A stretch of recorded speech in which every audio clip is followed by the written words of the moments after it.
છે, તો બીજી તરફ આવા વ્યાજખોરોની શાન ઠેકાણે લાવવા ગુજરાત પોલીસે પણ કમર કસી છે। પોલીસની પ્રશંસનીય કામગીરી દર્શાવતો ઘટનાક્રમ અમરેલીના જર ગામમાંથી સામે આવ્યો છે કે જ્યાં એક વ્યાજખોરના કબજામાંથી જમીન છોડાવી પોલીસે તેના મૂળ માલિકને પરત અપાવી છે। ઘટના અમરેલીના ધારી તાલુકામાં આવેલ જર ગામની છે। અહીં એક ખેડૂતની 18 વીઘા જમીન આવેલી છે। આ જમીન પર આંબા વાડિયું પથરાયેલું છે અને હાલ કેરીની સિઝનમાં ફાલ જોઈ કોઈને પણ ખેડૂતના નસીબની ઈર્ષ્યા થઈ જાય, પણ હકીકત એ છે કે જેના હકની આ જમીન છે અને જેના હકનો આ ફાલ છે તેને વ્યાજખોરો દ્વારા પચાવી લેવામાં આવ્યો હતો। જર ગામના ખેડૂત જયસુખ સોલંકીએ વર્ષ 2020માં ખેતીના કામ માટે ડોક્ટર મેથિલ ફળદુ નામના શખ્સ પાસેથી 50 લાખ રૂપિયા 3% વ્યાજે લીધા હતા।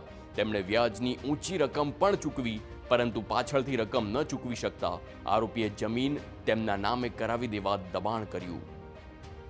સતત દબાણને પગલે ફરિયાદીએ 9 વીઘા જમીનનો આરોપીને દસ્તાવેજ કરી દીધો, તો સાથે જ આરોપીએ ફરિયાદીના ભાઈની બાકીની 9 વીઘા જમીન પણ બળજબરીથી પચાવી દીધી અને ફરી અહીં પરત નહીં આવવા ધમકી આપી। એ મારે બગીચાઓમાં અને ડુંગળીમાં નુકસાની પડીને મને આપ્યા હતા 2 વર્ષના શરતે। પછી એ પૈસા મેં બધી મારે લેવડ દેવડમાં બધી આપી દીધા અને પછી 1 મહિના આસપાસ મારી પાસે પાછા માંગ્યા આવ્યા, તો મારી પાસે પૈસાનો એકરે એવડો જથ્થો કાંઈ થાય એવો હતો નહીં, એટલે હું મજબૂર થઈ ગયો। પછી એમાંથી મારી જમીનનો આધાર તરીકે મેં 2 વર્ષ લખી આપી હતી, પણ દસ્તાવેજ કરી આપ્યો હતો કે જ્યારે મારી પાસે પૈસા થાય તો રિટર્ન મારે પૈસા દઈને પરત છોડાઈ લાવવાની, પણ એ 9 મહિના 18 વીઘા જમીનના મૂળ માલિકો ગામ છોડીને નીકળી ગયા અને અમદાવાદના નરોડા વિસ્તારમાં ફ્રૂટનો સ્ટોલ લગાવવા મજબૂર બન્યા।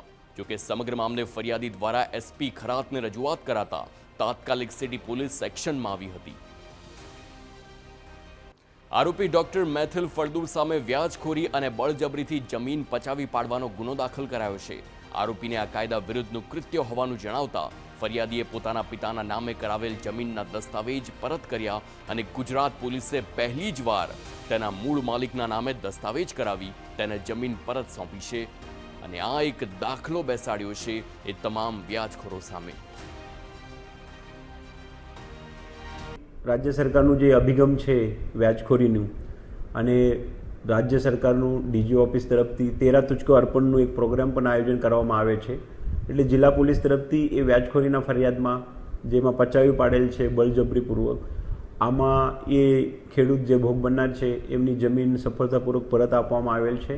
એટલે અમે બહુ આનંદની લાગણી છે। સંજય ખરાટ સાહેબને અમે રજૂઆત કરી કે ભાઈ આમાં કોઈ રસ્તો થાય તો નીકાળો, તો સાહેબે પૂરા સ્ટાફે પૂરી મહેનત કરી અને અમને ન્યાય અપાયો।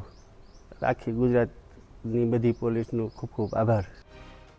13 તુચકો અર્પણ અભિયાન અંતર્ગત ખેડૂતને જમીન પર પરત મળતા તે ખુશ છે અને તેણે મીઠાઈ સાથે એસપીનું મોઢું મીઠું કરાવ્યું, તો બીજી તરફ પોલીસે પણ લોકોને અપીલ કરી છે કે કોઈ પણ આવી ફરિયાદ હોય કે કોઈ અન્ય ગેરકાયદે જમીન પચાવી પાડી હોય તો આગળ આવો અને પોલીસને જાણ કરો।